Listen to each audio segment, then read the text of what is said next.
ભાવનગરમાં ભાજપ યુવા મોરચા દ્વારા નમો યુવા રન મેરેથોનનું આયોજન કરવામાં આવ્યું હતું। નશામુક્ત ભારત અભિયાન અંતર્ગત યોજાયેલી આ નમો યુવા રન મેરેથોનમાં દોડવીર જીત ત્રિવેદીએ આંખે પાટા બાંધીને 3 કિલોમીટર સુધી દોડ પૂરી કરી હતી।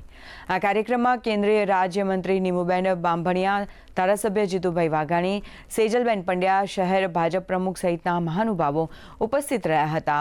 યુવા રનનો અભિગમ યુવાનોને નશામુક્ત બનાવવાનો છે। આજે ભાવનગર શહેરની અંદર નમો યુવા રનનો કાર્યક્રમનું આયોજન કર્યું છે। અહીંયા ભવ્ય અને સુંદર આયોજન થયું છે। ત્યારે આપણા દેશનો યુવા સશક્ત બને, નશામુક્ત બને અને રાષ્ટ્રને સમર્પિત એવો યુવા તૈયાર થાય, એના માટેનું જે આ ભવ્ય આયોજન કર્યું છે, ત્યારે યુવાઓ ખૂબ આગળ વધે અને માનનીય વડાપ્રધાન શ્રી નરેન્દ્રભાઈ મોદી સાહેબના નેતૃત્વમાં શ્રેષ્ઠ રાષ્ટ્રના નિર્માણમાં એમનું યોગદાન રહે।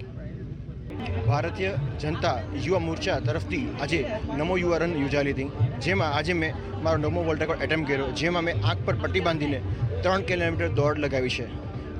એને આપણે કિલોમીટર જેમ ગણાય તેમ બધા કન્ટ્રીઝમાં, આઉટર કન્ટ્રીઝમાં માઇલ્સ ગણાય। મારો ટાર્ગેટ એ હતો કે મારે 2 માઇલ એટલે કે લગભગ 3 કિલોમીટર મારે 21 મિનિટની અંદર દોડવાનું હતું। એ સક્સેસફુલી આજે થઈ ગયો છે અને મને બહુ ખુશી વ્યક્ત થાય છે કે મારો આજે નવમો વર્લ્ડ રેકોર્ડ 21મી તારીખે ભાવનગરમાં એટેમ્પ થઈ ગયો છે સક્સેસફુલી।